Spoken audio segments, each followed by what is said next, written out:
नमस्कार, मी अश्विनी. आपल्या चॅनलमध्ये तुमचे मनापासून खूप खूप स्वागत करते. आज आपण भन्नाट चवीचा नाश्ता बनवणार आहोत. यासाठी मी परातीमध्ये गव्हाचं पीठ घेतलेलं आहे.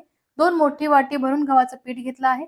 यामध्ये आपण 1 वाटी भरून दही टाकूया. छोटी वाटी आहे ही. चमच्याने मोजायचं झालं तर 3 चमचे दही आपण घेतलेलं आहे आणि गव्हाचं पीठ जर या वाटीने मोजायचं असेल तर आपण 6 वाटी गव्हाचं पीठ घेतलेलं आहे. आता यामध्ये मी ठेचलेला लसूण टाकला आहे. 4 ते 5 पाकळ्या लसूण मी ठेचून घेतला होता, तो टाकला. 3 हिरव्या मिरच्या बारीक कट केल्या होत्या, त्याही आपण टाकलेल्या आहेत. थोडेसे जिरे टाकूया, थोडासा ओवा सुद्धा याच्यामध्ये टाकूया आणि 1 चमचाभर तीळ सुद्धा टाकूया. आता काही तिखट मसाले आपण टाकायचे आहेत पिठामध्ये. जिरे पावडर 1 चमचा, धने पावडर 1 चमचा, त्याचबरोबर लाल मिरची पावडर सुद्धा मी टाकणार आहे. हिरवी मिरची टाकली आहे आपण, ते बघून आपण लाल मिरची टाकायची आहे. तिखट तुम्ही तुमच्या आवडीनुसार कमी जास्त करून घ्या. त्यानंतर चवीनुसार मीठ टाकलेलं आहे. अगदी चिमूटभर साखर सुद्धा टाकायची आहे. यानंतर आपण याच्यामध्ये बेसन पीठ ॲड करूया. 2 चमचे बेसन पीठ मी ॲड केलेलं आहे याच्यामध्ये. बेसन पीठ टाकल्यानंतर आपण याच्यामध्ये कोथिंबीर घालणार आहोत. कोथिंबीर बारीक चिरून धुवून घेतलेली आहे. ती कोथिंबीर मी याच्यामध्ये टाकलेली आहे. कोथिंबीर टाकल्यानंतर आपण याच्यामध्ये मेथी सुद्धा टाकणार आहोत. 1 वाटीभर मेथी मी स्वच्छ धुवून बारीक कट केलेली आहे. ती आपण याच्यामध्ये मिक्स करूया.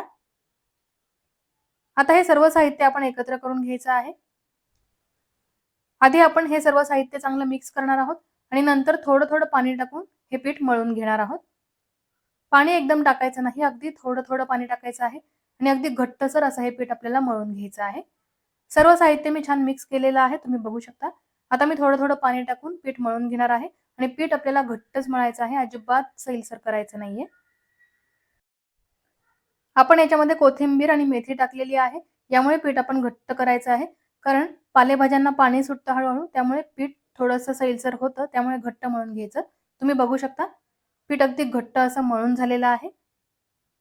आता आपण जास्त वेळ नाही, 2 ते 3 मिनिटे हे पीठ झाकून ठेवूया. 2 मिनिटेच आपण हे पीठ झाकून ठेवणार आहोत. पीठ चांगलं भिजतं, खूप वेळ ठेवायची गरज नाही आणि जास्त वेळ ठेवलं ना, की याला पाणी सुटतं. म्हणून आपण लगेचच याच्या पुऱ्या करायला घेणार आहोत. सध्या पालेभाज्यांचा सीझन चालू आहे. त्यामुळे आपण मेथी आणि कोथिंबिरीच्या पुऱ्या आज करणार आहोत. सीझनच्या भाज्या खायच्या त्या अगदी चवदार लागतात. त्यामुळे मी मेथी टाकलेली आहे याच्यामध्ये. गव्हाच्या पिठामध्ये मेथी टाकायची. मेथी थोडी कडवट असते, यासाठी आपण दही टाकायचं आणि थोडीशी साखर टाकायची.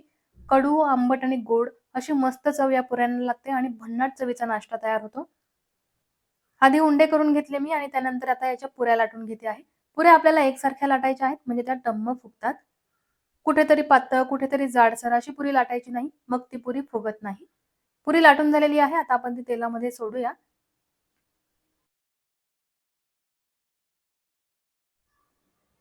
गॅसची फ्लेम आपण कमी ठेवून पुऱ्या तळायच्या आहेत. मी आधी तेल चांगलं गरम करून घेतलं, त्यानंतर याच्यामध्ये पुरी टाकलेली आहे आणि नंतर गॅसची फ्लेम कमी केली. कारण मेथीच्या पुऱ्या या लगेचच भाजल्या जातात. त्यामुळे आपण गॅसची फ्लेम जास्त ठेवायची नाही, कमीच ठेवायची आणि तुम्ही बघू शकता, पुरी अगदी मस्त टम्म फुगलेली आहे. आपण एकसारखी पुरी लाटली होती म्हणून ती अतिशय छान टम्म फुगलेली आहे. आता अशाच पद्धतीने आपण सर्व पुऱ्या तळून घेऊया. रोज-रोज उपीट, पोहे खाण्यापेक्षा आहे ना, तुम्ही अशा पद्धतीने एखाद्या दिवशी नाश्ता करून बघा. अगदी छान लागतो. याच्याबरोबर खाण्यासाठी आहे ना, शेंगदाण्याची चटणी करायची किंवा नुसत्या दहीबरोबर जरी खाल्ली ना ही पुरी, तरी अतिशय मस्त लागते. तुम्ही करून बघा, तुम्हाला नक्कीच आवडेल. आणि बऱ्याच वेळेला लहान मुलं मेथीची भाजी खात नाहीत. लहान मुलंच काय, मोठी मंडळी सुद्धा मेथीची भाजी आवडीनं खात नाहीत. त्यांना बळजबरी करावी लागते. मग अशा वेळी काय करायचं, त्यांना अशी पुरीमध्ये मेथी टाकून द्यायची किंवा याचे पराठे करायचे. या निमित्तानं मेथी खाल्ली जाते आणि मेथी अतिशय पौष्टिक आहे. ही पुरी तुम्ही मुलांना डब्याला सुद्धा देऊ शकता. अगदी छान मऊ राहते.